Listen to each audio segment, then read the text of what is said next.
दोस्तों, आज की कहानी है भाग्यवान दम घुटता है मेरा। अब इस बंधन में दोस्तों, कहानी शुरू करने से पहले अगर आपने चैनल को सब्सक्राइब नहीं किया हो तो कर लीजिए ताकि आपके पास पहुंच सके हर नया वीडियो। ये क्या लाल रंग का चादर बिछा दिया है, ये मुझे बिल्कुल पसंद नहीं आया। हटाओ इसे यहाँ से। कोई सफ़ेद रंग या कोई लाइट कलर का चादर बिछाओ। और ये पर्दे सफ़ेद क्यों हैं?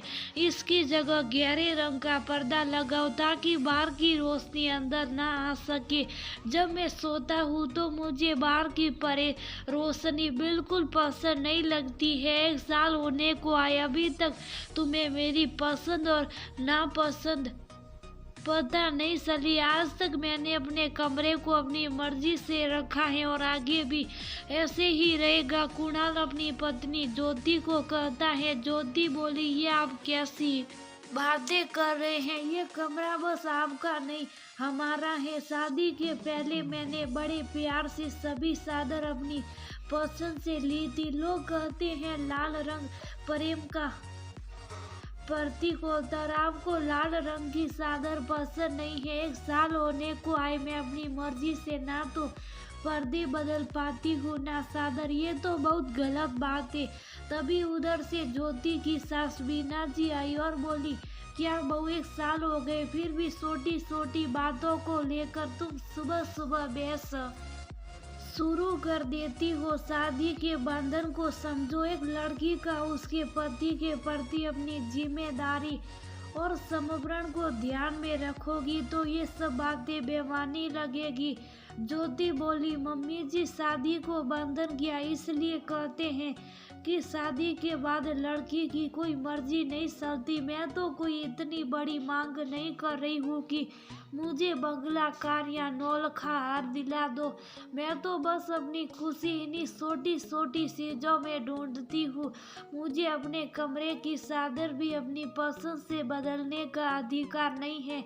यह शादी के बाद हर चीज़ पर बस पुरुष की मर्जी होती है।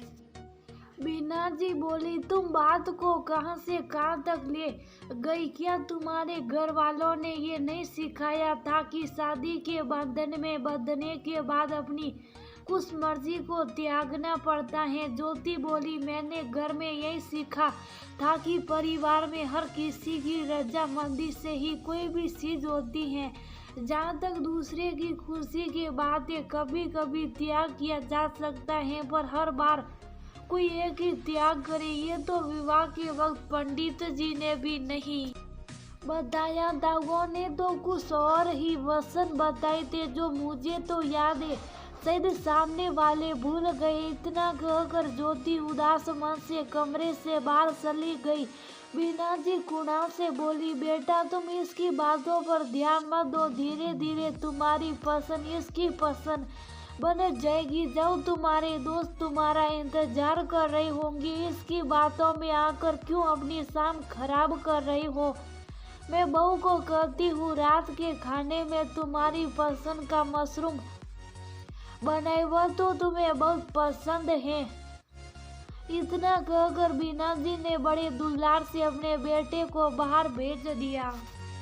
बीना जी ने बेटे की फरमाइश ज्योति को बताई।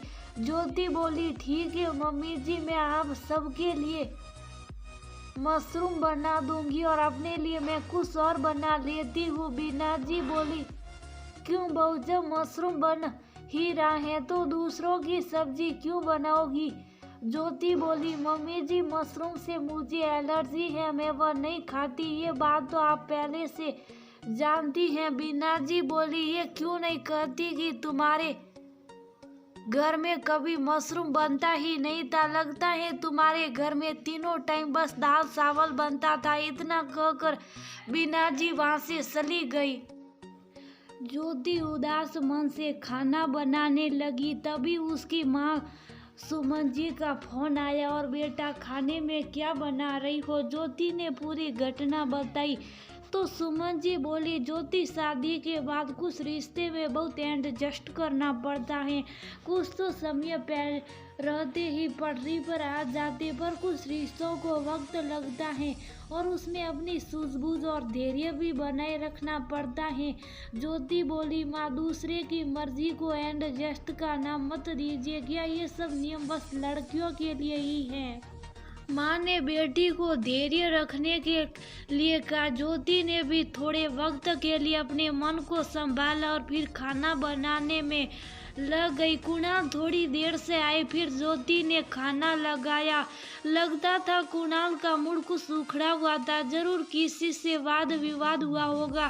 फिर भी ज्योति ने बड़े प्यार से खाना लगाया। सब खाना खाने बैठी, साथ में बीना जी भी खा रही थी। एक एक कुणाल ने पूरी प्लेट पलट दी और बोला, ये खाना है, इसमें तो नमक ही नहीं है। खुद अगर नहीं खाना होता है तो जानवरों जैसा खाना बनाती हो, मुझे नहीं खाना ये खाना इतना। कहकर कुणाल वहां से चला गया। ज्योति बीना जी की तरफ देखी, वह बोली, बहू, सब्जी में नमक कम है इसलिए वह नहीं खाया। कर दिया तुमने उसके मूड का कबाड़ा। अब सिलाई नहीं तो क्या करे, एक ढंग की सब्जी तुम नहीं बना पाती हो और अपनी मर्जी चलाने की बात करती हो। ज्योति बोली, मम्मी जी, छोटा मुंह बड़ी बात। इससे पहले आप सटकारे लेकर खा रही थी, वो ने थाली क्या पलट दी। सब्जी का स्वाद बदल गया। अरे सब्जी में अगर नमक ज्यादा होती तो गलती समझ में भी आती, पर यहाँ तो नमक कम है, ऊपर से डाल लेते। इतना बखेड़ा खड़ा करने की क्या जरूरत है? बाहर की नाराजगी घर में आकर पत्नी पर निकालना, ये कौन सी अच्छी बात है? इसका मतलब तो यही हुआ कि पूरे घर में एक बीवी ही कमजोर मिलती है और मर्द उस पर हावी हो जाता है।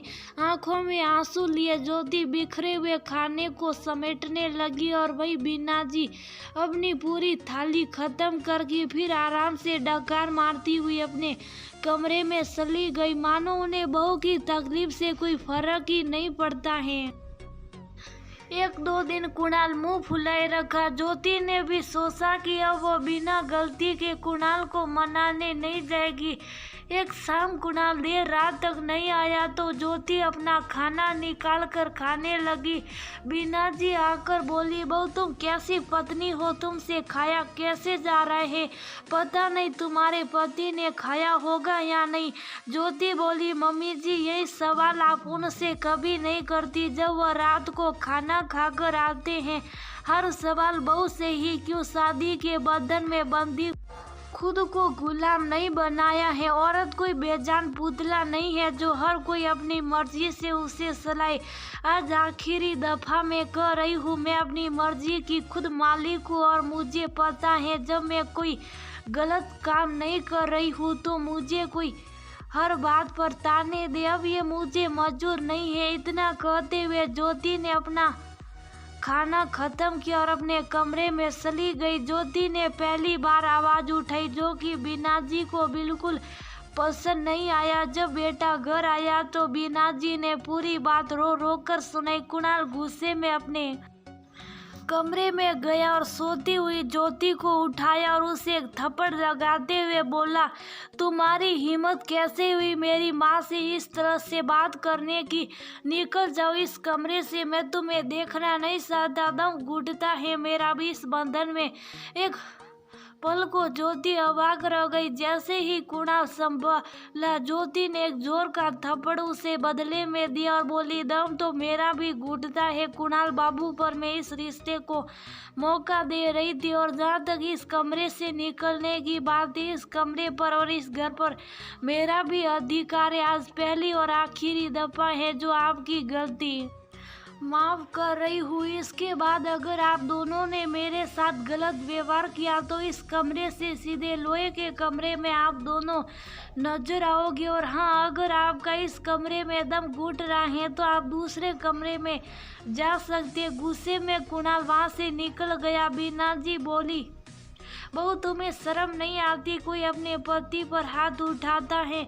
ज्योति मुस्कुराकर बोली, आपका बेटा मुझ पर हाथ उठाए तो वह मर्द और मैं अगर हाथ उठाई तो बेशरम। आपकी जैसी सासी कभी माँ नहीं बन पाती और कई लड़कियों का घर बसते बसते उजड़ जाता है। खैर छोड़िए, आपसे कहकर भी कोई फायदा नहीं है। 1 साल हो गया, समझना होता तो आप कब की समझ जाती। जाइए, अब सो जाइए। इतना कहकर ज्योति चुप साफ अपने बिस्तर पर जाकर लेट गई। कुछ दिनों तक घर में ऐसे ही शोर शराबा चलता रहा। ज्योति ने अपने माता पिता को सारी बात बताई और अपना सामान पैक किया। अगले दिन उसके पिता उसे लेने के लिए आए। बीना जी को खूब सुनाया, वो माफी मांगती रही, पर ज्योति के पिता बोले, मेरी बेटी पढ़ी लिखी है, अपने पैरों पर खड़ी हो सकती है, पर जैसे आपने इसके साथ व्यवहार किया, इसके लिए आपको कभी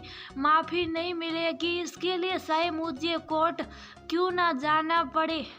ज्योति अपने मायके चली गई और कुणाल और उसकी मां के खिलाफ केस दर्ज किया और अपनी पूरी पढ़ाई का खर्चा उनसे लिया। करीब 3 साल बाद ज्योति ने अपनी सिविल सर्विस की परीक्षा उत्तीर्ण की और अपने पैरों पर खड़ी हुई। माता पिता की खुशी का ठिकाना नहीं था, पर उन्होंने कभी भी ज्योति पर विवाह करने का दबाव नहीं दिया। ज्योति ने कुणाल के पैसे को लेने से ये कहते हुए कर दिया कि आगे चलकर जब वह नए रिश्ते में बंधेगा तब शायद ये पैसा उसके काम आएगा। आज तक कुणाल और उसकी मां को इस बात का अफसोस था, क्योंकि कुणाल की दूसरी शादी भी सफल नहीं रही। जो कुणाल ज्योति के साथ करता था, उसकी दूसरी पत्नी वैसा ही व्यवहार उससे और उसकी मां के साथ कर रही थी। तब उन्हें ज्योति की याद आती थी, पर समय निकल चुका था।